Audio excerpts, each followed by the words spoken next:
están a todos? Mi nombre es Luis Carlos Cepeda, yo soy maestro en música, ingeniero de sonido javeriano, estudio la maestría de innovación y tecnologías para la educación en la Universidad del Bosque. El día de hoy pues voy a tratar un tema muy importante para nosotros como docentes para mejorar nuestra metodología, respondiendo a la siguiente pregunta: ¿cómo mantener el interés estudiantil a través de un proyecto cercano a la realidad subjetiva? Como sabemos, si nos vamos nosotros al colegio, en donde pues estamos aprendiendo el área de matemáticas, sociales y todas esas áreas afines que nos van a servir para desempeñarnos de manera adecuada en la vida, nos hemos dado cuenta pues que a nosotros en Colombia pues nos ha faltado, ¿no? Nos ha faltado saber explicar y saber dar el conocimiento de buena forma a nuestros alumnos. ¿Por qué? Pues porque nos dedicamos a llenar tableros y tableros, ya sea en cualquier área, pero no nos enfocamos en lo que de verdad es importante para nosotros, ¿sí? En el saber. Que si el estudiante desde muy pequeño inicia a estudiar inglés y estudia durante 7 años inglés, pues en el momento que termine su bachillerato debería saber hablar inglés, dado que a pesar de que no está en un país de habla inglesa, en donde a cada rato pues está repitiendo el mismo idioma y realizando los mismos ejercicios, no está teniendo tampoco una buena práctica junto con el profesor. Porque pues la idea de nosotros como docentes precisamente es dar a conocer ese conocimiento, pero sin ser egoístas. Por ejemplo, poner un muro entre el estudiante y nosotros, ¿cierto?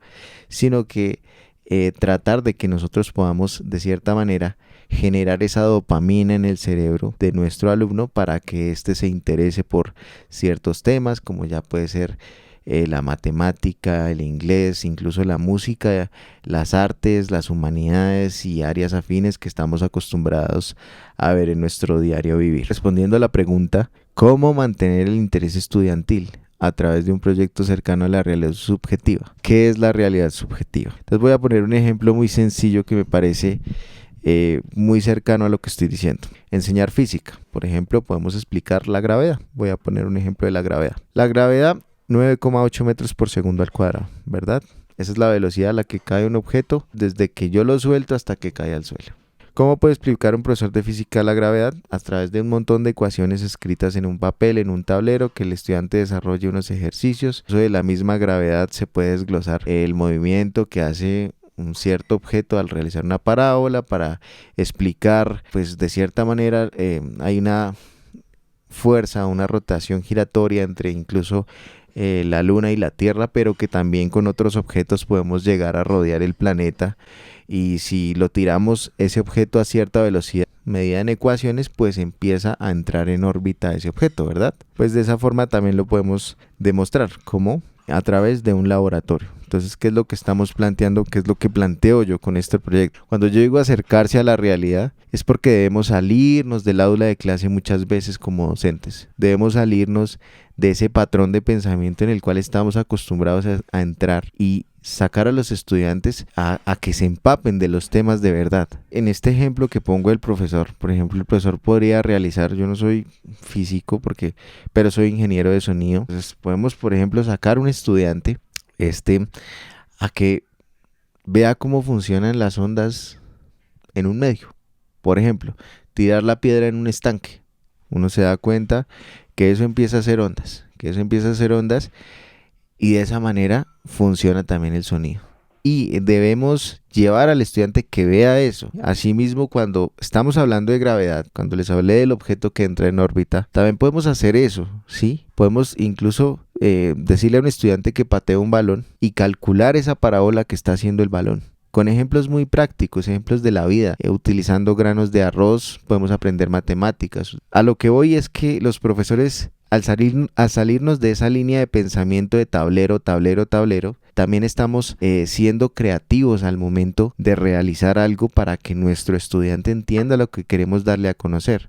No podemos decir tampoco pues que la teoría no es importante, mas sin embargo la teoría es lo último que se debería enseñar al momento de realizar esta serie de actividades, y es el mismo ejemplo que lo podemos poner ya con casos de la vida diaria, viendo simplemente un futbolista. Un futbolista no se le enseña a jugar fútbol en un tablero. Uno no puede coger un futbolista y explicarle estos son los golpes, así son los golpes en un tablero, o inclusive aprender a manejar. Aprender a manejar es una cosa muy práctica, incluso es una cosa de experiencia, es de experimentar a prueba y error, a prueba y error, a prueba y error. Puede que nos equivoquemos o más o menos, pero generalmente bajo esas experiencias y bajo ese conocimiento que nos vamos forjando en el tiempo, nosotros podemos ir creando una línea de pensamiento.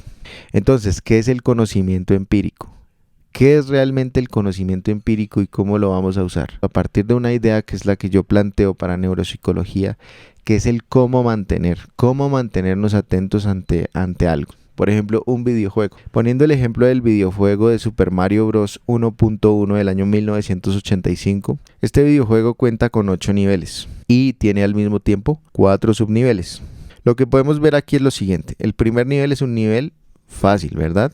Es un nivel en el cual tenemos 3 vidas, estamos entrando a hacer una exploración del videojuego. Como en cualquier videojuego y como en la vida tenemos unas normas. Si nosotros cometemos un error, nos estrellamos, saltamos mal, cualquier error que cometamos, debemos iniciar el nivel nuevamente. A lo que quiero ir con esta charla que les estoy dando es lo siguiente. Cuando iniciamos el nuevo nivel, el estudiante dice, ay, Dios mío, pero ¿yo en qué me equivoqué? Ahí estamos generando algo en el cerebro, algo en las neuronas de ese individuo para que se interese por ese videojuego. Es decir, si me estrellé, voy a tener cuidado de no volverme a estrellar, de no volverme a pasar, voy a saltar un poco más, voy a aprender un poco más. En ese sentido y en ese orden de ideas, pues ya cruzamos ese nivel, hicimos la exploración, seguimos a un nivel que es el nivel 1-2. En el nivel 1-2 entramos a un subterráneo en donde hay más cosas, incluso uno puede ir viendo que no solamente el videojuego es esa exploración primera en donde saltábamos, en donde nos enseñaban los atajos, en donde nos enseñaban a no estrellarnos con todos los elementos que estuvieran en el escenario, sino que ahora tenemos un mundo subterráneo que tiene un poquito más de dificultad. Durante el tiempo, cuando seguíamos pasando los niveles, llegamos al nivel 8, que es uno de los niveles más difíciles del videojuego, nos ponían a retos. ¿Sí? No solamente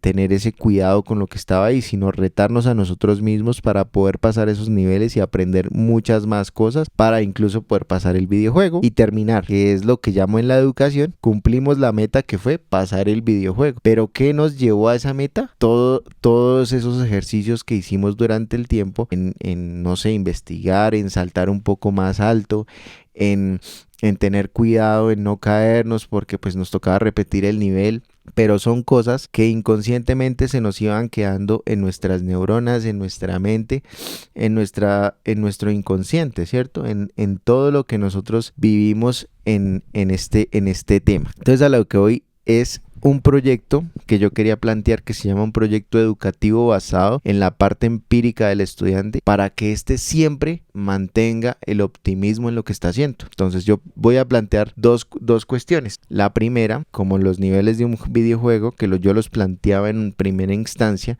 vamos a dar el ejemplo musical. Una persona que quiere aprender sobre ritmo y métrica. Vamos a hacerle primero un laboratorio, ¿vale? ¿Qué es el laboratorio musical? Vamos al salón de música por medio de unas maracas, de una batería, por lo medio de un tambor, unos bongos. Comenzamos a realizarle ejercicios de métrica, ¿vale?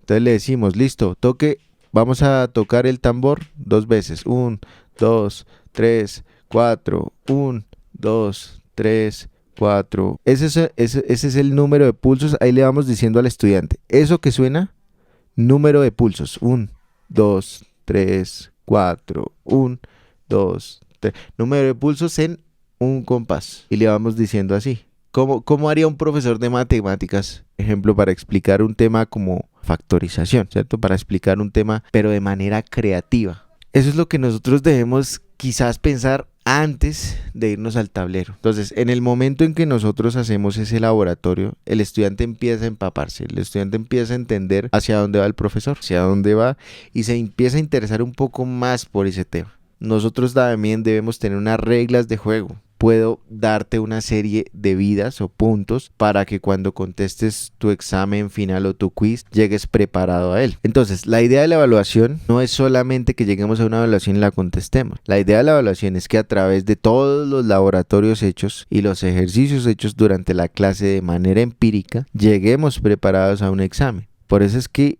cuando un estudiante llega a un examen y llega mal preparado, qué pena que les diga, pero es culpa del profesor, porque no le está, es decir, no está entrando en ese estudiante y no está generando esa motivación y está siendo de pronto también un poco egoísta en el hecho de que no le está queriendo dar el conocimiento a ese estudiante. Y si me perdonan, pero esa es la realidad. Uno tiene que, digamos, si uno va a tergiversar algo, y uno va a decir, bueno, este estudiante no quiere estudiar que por vago, por lo que sea, bueno, pero si uno le da todas las herramientas, si uno hace los laboratorios, algo se le queda al estudiante. Él dice, uy, no puedo cometer este error en música, por ejemplo. Ya sé que la métrica es así. Ya sé que si pongo 4 pulsos de negra por compás, en cada compás no me puedo pasar de los 4 pulsos. Eso él lo vio en la clase. Si lo hago mal, me toca volver a repetir el nivel. Entonces, por no hacerlo mal, el estudiante está obligándose a él mismo a superarse, a mantener esa expectativa. Cuando nosotros, por ejemplo, tenemos una aplicación de esas, en donde tenemos esa generación de dopamina, donde mantenemos esa expectativa como la que mantiene un videojuego, estamos generando en el estudiante ese interés para que pueda realizar sus tareas de manera adecuada y óptima a lo que la realidad objetiva lo pide. Una cosa es, vuelvo y lo menciono, una cosa es ver física en el tablero, una cosa es ver música en el tablero, una cosa es ver matemáticas en el tablero. Pero ustedes, les hago una pregunta a todos los profesores, ¿ustedes cómo creen que Arquímedes o Pitágoras sacaron esos teoremas tan sofisticados? Por ejemplo, Pitágoras con la hipotenusa al cuadrado es la suma de los catetos al cuadrado. ¿De dónde creen que Pitágoras sacó esa ecuación? ¿Ustedes creen que fue de llenar tableros? ¿Ustedes creen que Pitágoras llenando tableros llegó a esa ecuación? ¿Ustedes creen que Eratóstenes llenando tableros llegó a medir el radio y el círculo de la Tierra? ¿Llenando tableros? ¿Será que sí Eratóstenes llegó a esa conclusión? ¿O más bien llegó a esa conclusión en base a experimentar varias veces algo? Y lo podemos ver en varios ejemplos. Leonardo da Vinci, por ejemplo, sacó cadáveres de los cementerios, los abrió. Así lo hubieran metido en un problema por hereje, porque en esa época todo era pecado, pero los abrió, hizo un mapa del esqueleto humano, hizo un mapa de la parte cardiovascular humana, hizo un mapa de los nervios, hizo un mapa del sistema endocrino. ¿Ustedes creen que Leonardo da Vinci hubiera logrado llegar a eso si no hubiera hecho esa investigación tan minuciosa que hizo mediante ver los cadáveres que estaban allí? Fácilmente a Einstein, incluso los grandes empresarios como Elon Musk hoy en día. Einstein dijo que la E igual a mc al cuadrado, ¿cierto? La energía igual a la masa por la velocidad de la luz al cuadrado. Cuando Einstein intentó comprobar eso mediante ecuaciones le costó bastante, ¿sabe? Porque recordemos que Einstein no era muy bueno en el colegio. Si ustedes miran la historia, esa idea del espacio y el tiempo, y que el tiempo es relativo en donde estemos, Tierra no es el mismo tiempo de la Luna. ¿Y qué pasó por la mente de Einstein para que llegara a esa conclusión? ¿Ustedes creen que lo hizo en un tablero? No, señor. Ustedes miran la historia, Einstein iba en un bus y de un momento a otro se puso a mirar la torre del reloj y dijo, ¿qué pasaría si este bus fuera a la velocidad de la luz? Esos análisis son los que nosotros como docente, antes de inculcarle a un estudiante todos los 7 tableros para que entienda, deberíamos pensar nosotros. Nuestros alumnos, por ejemplo, en el examen del ICFES, deben llegar bien preparados. ¿Cómo los preparamos? A través de la experiencia, a través de la manera empírica, de una manera que el estudiante pueda relacionarse siempre con su entorno. Antes que cualquier teoría, primero la práctica, siempre. Cuando ya el estudiante tenga la práctica y la tenga asimilada e interiorizada, vamos al tablero. Si queremos dejar de ser el último país en educación en Colombia, si queremos dejar de ser aquellos que no analizamos, que de cierta manera enseñamos cosas efímeras y cosas que de verdad de pronto en el momento no importan mucho, debemos trascender en ese sentido para que podamos enseñar lo que de verdad vale la pena y que el estudiante tenga el interés para que lo haga, ¿sí? Como a través de la práctica, a través de la observación, a través de la investigación, porque también uno puede forjar ese tipo de estudiantes. Bueno, muchas gracias por haberme escuchado. Este es mi trabajo de neuroeducación. Un saludo a la profesora Diana Carolina Celi y le agradezco mucho mucho por escuchar mi video. Este es mi trabajo final de la asignatura. Muchas gracias por esta asignatura tan enriquecedora para mí. Aprendí mucho a través de las lecturas, a través de todo lo que los ejercicios que nos hizo fueron muy enriquecedores, pero pues también es un aporte que quiero hacerle a la sociedad y espero que mucha gente escuche y me puedan oír mediante lo que yo estoy diciendo. Muchas gracias a todos, espero que tengan un bonito día, que les vaya bien y pues ya se respondió a la pregunta: ¿cómo mantener el interés estudiantil a través de un proyecto cercano a la realidad subjetiva?